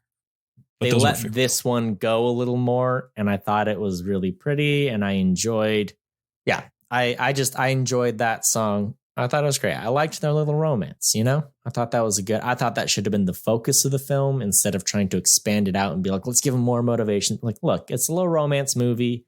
There's fishy songs. That's all. That's the heart of the movie. We don't need the ocean politics and stuff. Okay. Max, the real MVP. I mean, I didn't even know a dog could look that much like the movie dog. You know what I'm saying? They could have blown him out. He would have been an exact replica. What a hero. Max, He's a good boy. such a good boy. Love a good movie, dog. Brightens my spirit. Okay.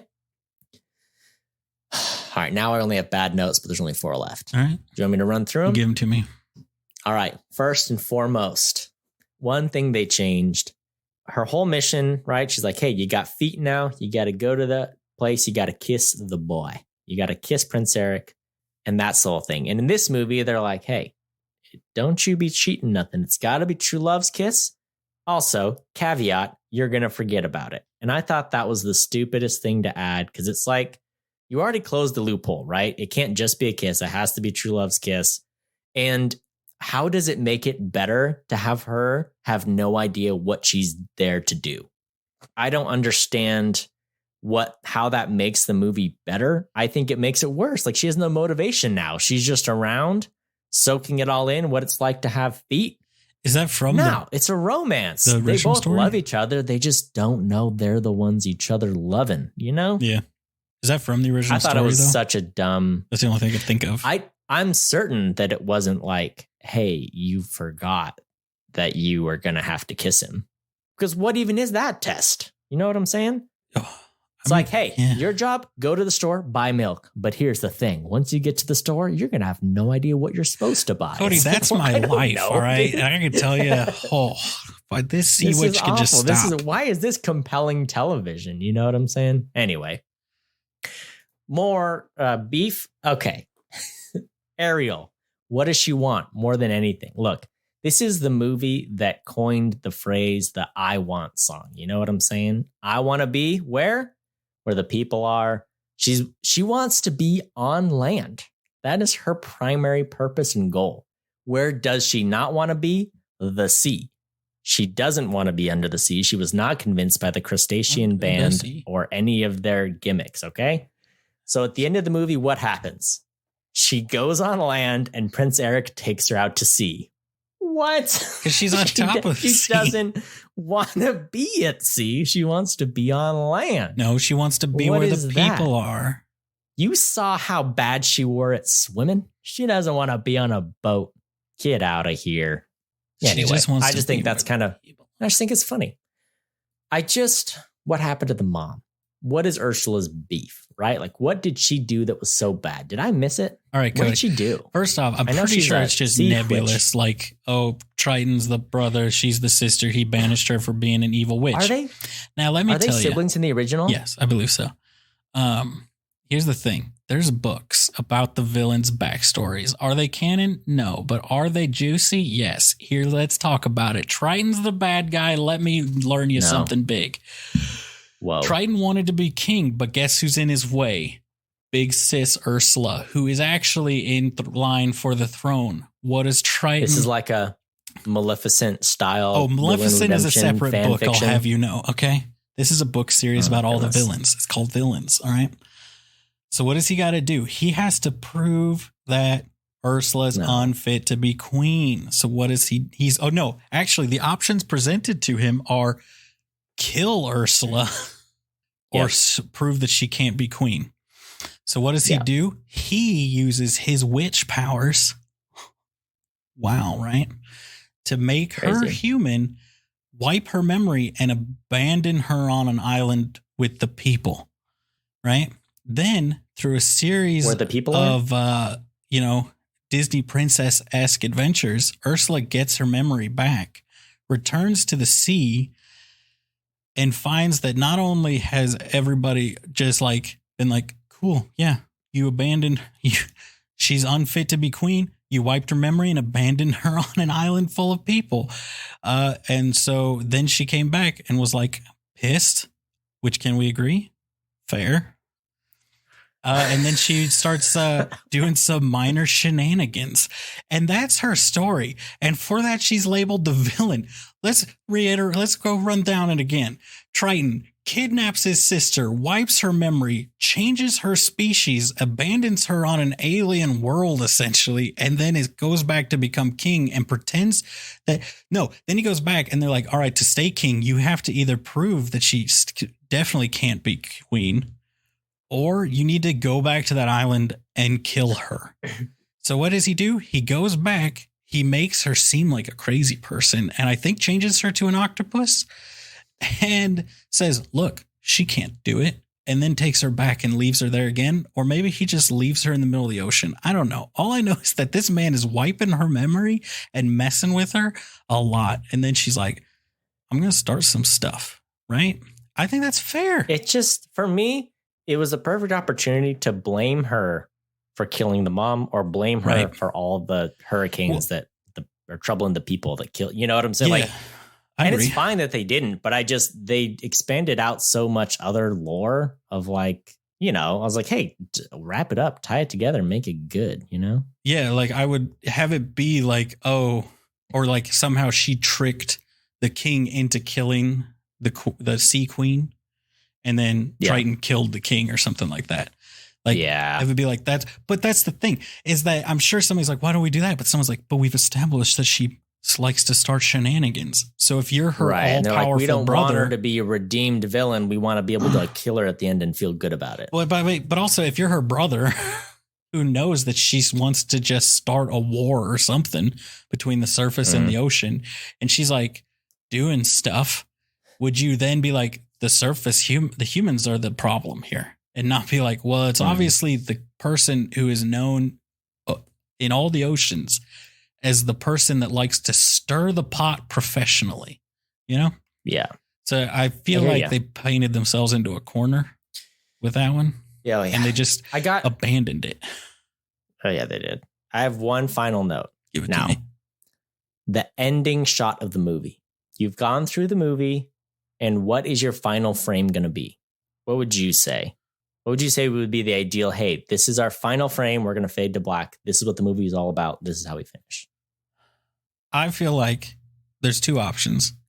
Yeah. You either fade on Triton, sends his little jizz through the water, and then there's a flash of light and then credits. What?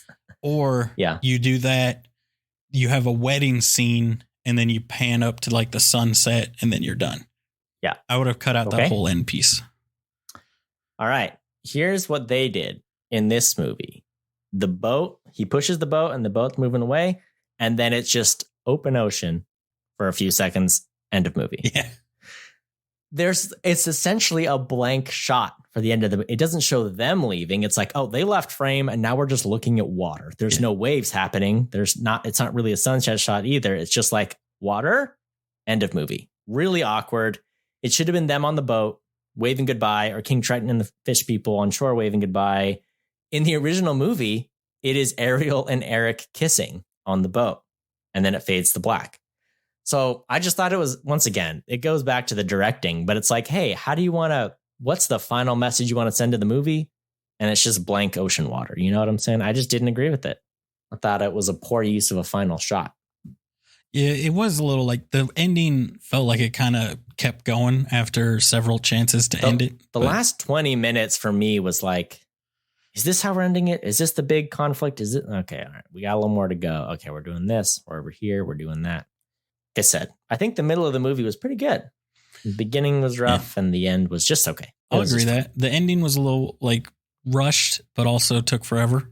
Felt like beginning, I will agree. Like it felt like they lengthened some stuff that didn't really need to be lengthened. But that middle, like I think so for you, which one is the best of the remakes? And I mean, we can include Cinderella and stuff, but I mean, like, as far as which one do you like the most? Hold on. Let's look at the list, because I don't want to miss one. Yeah. Okay, Peter Pan and Wendy, Maleficent. Oh gosh. Okay, this is a bad list. Oh, here's the thing. I'm going to tell you what it is, and okay, it's hard. That's not a remake. I will say this quick side. I think Peter Pan and Wendy, Tiffany hated it. So yeah, I was not excited about that one. Color your opinion. I think my number one, and this is a controversial pick because let me tell you, ain't nobody seen this movie. Pete's Dragon. Yeah, no, easily the best Disney remake. Well, there's several reasons why I would say it's the best remake, and I can get into those if you want, because it totally bucks the whole formula. Pete's Dragon's my favorite. For the more mainstream ones, it's probably Beauty and the Beast. But Cinderella is also very good. I never saw Jungle Book. I know a lot of people like the Jungle Book remake, which was like kind of kicked off the whole thing. So Yeah, Pete's Dragon's my favorite, but you could convince me that Beauty and the Beast or Cinderella were also pretty good. Didn't like Mulan. Didn't like Aladdin. What's the other one? I don't know. I'm trying to look at this. Lion King was all right. It just was. It was one of those that was more shot for shot remakey, and it was like there's no win in there. Yeah, I feel like they didn't do shot for shot enough for like what they were trying to do. You know what I'm saying? Like they changed things. It's just that changed the movie. It's the same thing, but like way less fun because it's not animated. So it's like, do you want to watch photorealistic lions talking? No. I would like to watch cartoon lions talking. That sounds like a good time. Yeah, which I feel like, and then a lot of people are like, well, just by the nature, it's less fun. But I'm like, but I present to you Jungle Book, where there was lots of fun, except for the Christopher Walken King Louis, who took all the fun out of King Louis real fast. Yeah. It's a gamble with Chris Walken. You're going to get the best thing ever or the most confusing thing ever, Cody, let me tell you. Those are your two options. Christopher Walken, he wants to be like you, woo, woo. Right? Stop. Here's the question. I have a question for you, Cody.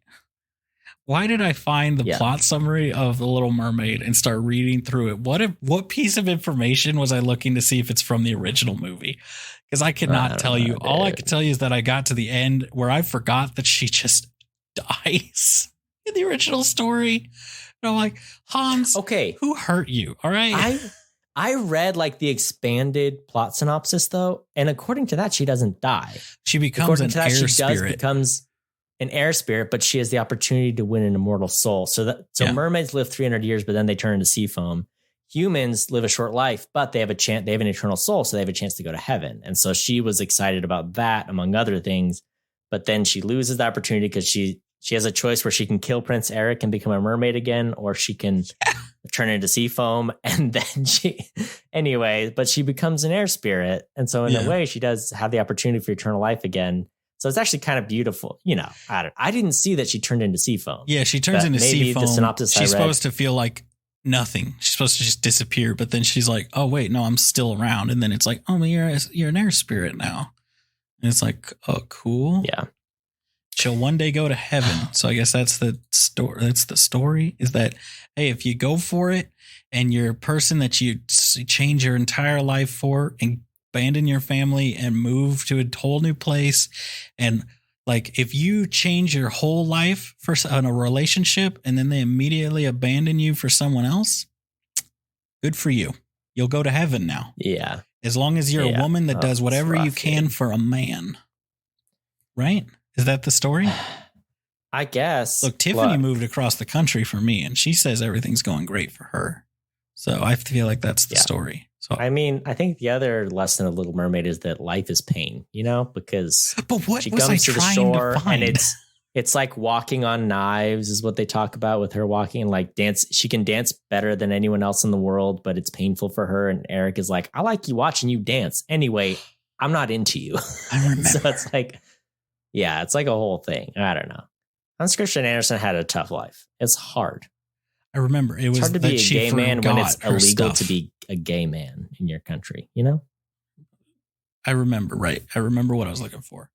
In the original story, did she forget that she needed to get the kiss? Yes.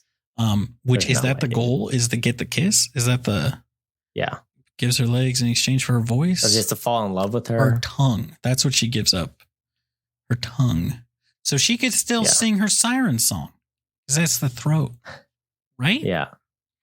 I don't know. Vamp for a second while I read through this, and I'll answer the question that we both forgot I asked.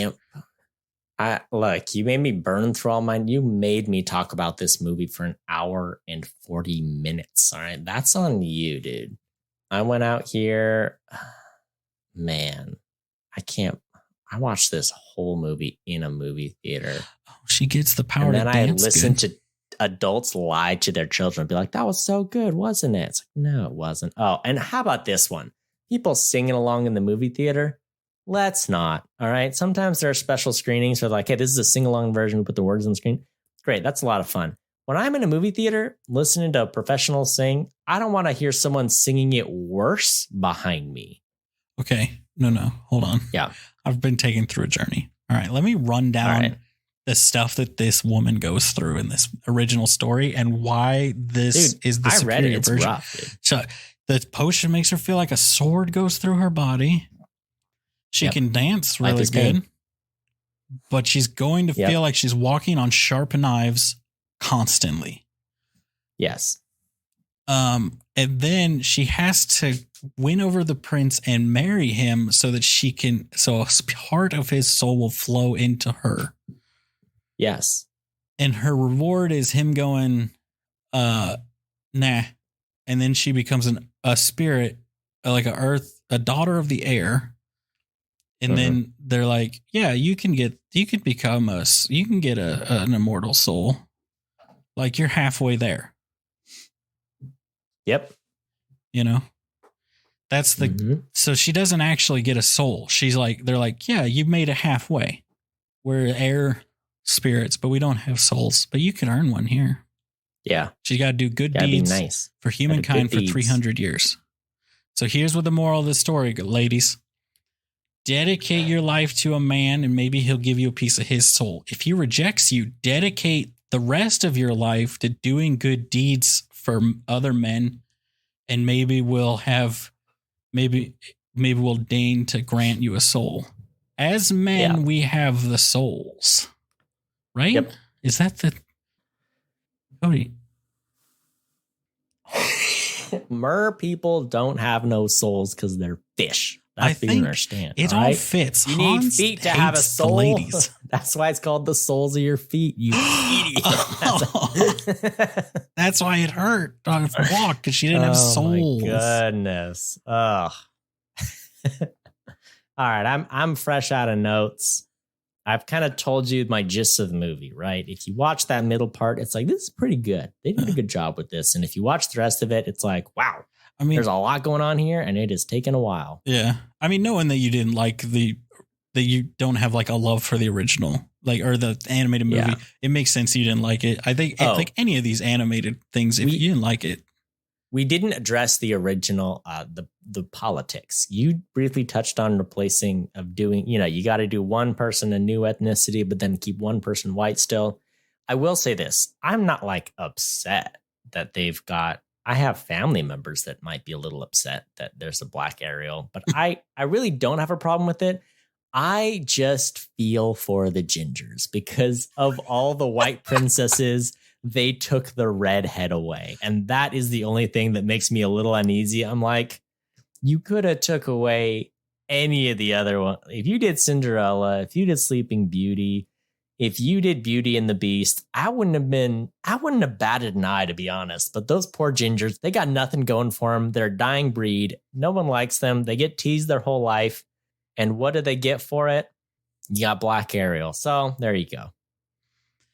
I mean, there's that one podcast that points out. I just want to say that for the ginger brothers and sisters out there that might have felt slighted in the representation. You know what I mean? Give us a Black Eric. Let's look. The gingers, they're out here, Eric should have been the one who was black too, because he was like the one that wasn't. They just found him. Yeah. Right. But the queen was black in this, so I guess he couldn't have been. But why couldn't he have been also? I don't know. Whatever. Because Cody, can do, you got to give up the ginger character.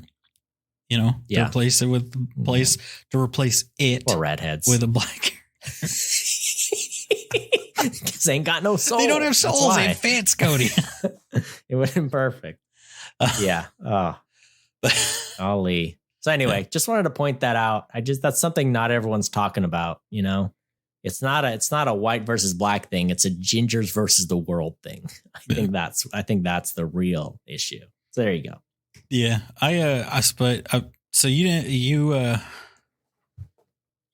had a rough time with this one. I was like, I didn't expect you. I expected it to be like, oh, well, we can watch the Cody movie. Like I'll catch that. We can talk about that one. And then you were like, I done seen it. And I was like, oh, I did not expect this. Because your exact text was, so many H's. Well, it's supposed to be like a sexy but it could have also been like the okay. All right. Well, I guess we're doing this one now. Oh man, I'm glad. I am so glad because I was worried you would come in also loving it, and then it would just be like, "Oh yeah, it was so good. I liked the songs." Anyway, next time on Opinion Havers, So I am glad that you had beef with it. Yeah, I got plenty of beef to go around. So Tyler, do you want to slap a grade? Do you want to just sit here and from your chair judge the art these people made so harshly? Is hard because I do think this is the first one that I felt like it was fun, like the original, like the source material they're pulling from. Not fun like the book, fun like the original movie. I appreciated the added stuff. I didn't notice the stuff that was removed.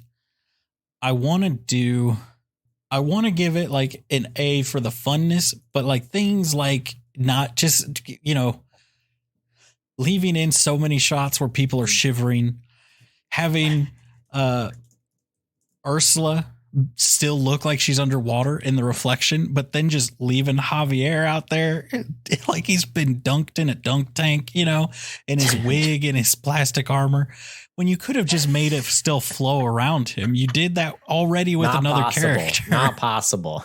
It would have been better. Do that. So it's not like they did it for the whole rest of the movie. I think that's why he hates the humans, because he shows up on land and he looks rough. I'm ugly on land and I'm the hottest I've ever been underwater. He looks like he's been through it. That is true, but it does. So like I say for the fun factor, it's an A, but I say for those, I'm going to knock it down. I'll do a B. I talked myself down from the B plus. I'll do B. I'll do a B for this one. All right. I'm going to give this one a solid C plus. And look, I'm going to be honest. If it was just that middle section of the movie, it's a B plus movie. Easy. And it wasn't. So it's a C plus. You added 50 minutes more than you needed to. And look, to defend myself, I asked Bailey this question. She thought long and hard. She gave it a B minus. So I think we're in the range. I think we're in the range of where it's at, but it's a C plus for me. Sorry to say. I mean, that's, I honestly wouldn't Rob expect Marshall. more. Look, Rob Marshall didn't like Into the Woods. I love Chicago. I thought Mary Poppins Returns was very good as well. This is not I got no beef with Rob. But be better. Direct your actors. You know what I'm saying? Yeah, I feel like when you have you think about the talent in those other movies. I don't know about Chicago, but I think like Into the Woods I've seen and On Stranger Tides, right? Those are some experienced actors you got there that you don't probably have to direct that much to get a good performance out of. Chicago's the same. I mean, it's Renee Zellweger, it's Catherine Zeta-Jones, it's Richard Gere. These are people that know what they're doing. Yeah, same with Mary Poppins Returns, I think. Queen Latifah. Oh yeah, Emily Blunt and Dick Van Dyke and Lin-Manuel Miranda. These are folks that know their way around the acting. Yeah, so I think when you've got younger actors that haven't been in it as long. I mean, Halle Bailey's an unknown at this point. This is her first big role, right? It took so long to come out. I think she might have some other credits out, but this was her thing. I think I got a spicy take for you. I think if this flops, Snow White will be the last of the remakes. I read somewhere that they were like, hey, we found some notes from Disney that talked about making original stuff and not like rehashing, and they're like, we're going to stop making remakes. But then I've seen news about they just announced remake of Bambi. And I was like, so what are you doing? I thought I heard that Disney was done with the remakes and they were just wrapping up the ones that were already being done, Well, I think this with the marketing around it and like how they've kind of taken everything else or that was coming out up to now, like several other movies, and just quietly push them out onto Disney Plus.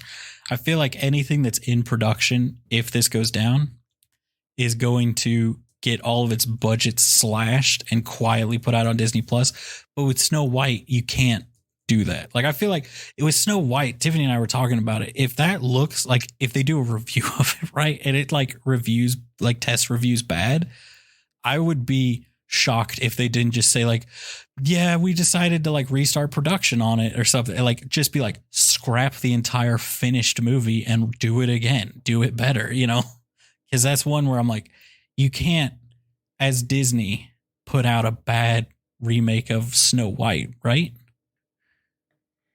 Absolutely. I mean, it was the movie. Was that their first feature film? Yes. It was the one that like established them as like the animation, because they were obviously for shorts, but yeah. Okay. I know we were almost done with this, but no, we got to go for another hour at least. From last month that says every upcoming live action Disney remake in development. So Snow White coming out next year, Lilo and Stitch coming out next year, Mufasa, the Lion King spinoff coming out next year, which like people didn't love the Lion King as much as they loved Jungle Book, which are both directed by Jon Favreau. But I just saw this Lion King 2019 live action remake made $1.6 billion. Oh yeah, it made money. All right, here we go. Moana is in development, allegedly. Hunchback of Notre Dame is in development. The Aristocats featuring Questlove as the director. Hercules in development. Cruella 2. Tink. Watch out. Is it a Black Tinkerbell? Oh no. Here we go again. Ooh, it's happening. Sword in the Stone. Deep Cut. Jungle Book 2. Jon Favreau. What's your vibe? Just make more chef movies. All right. Bambi. Come on, guys. Aladdin 2. What is this life? Robin Hood, which I think that falls in the Cinderella camp. But hey, if it's a Fox, there were the Black Cauldron. Screen rights acquired, my guy. Ooh, a live action Black Cauldron. What if they use the only Disney movie to ever have to be cut to not be an R release? Ooh. Gotta love. I'll have you know our pressure cooker. Is so many movies. We had to name it so it could be on the Wi-Fi because it's a fancy one.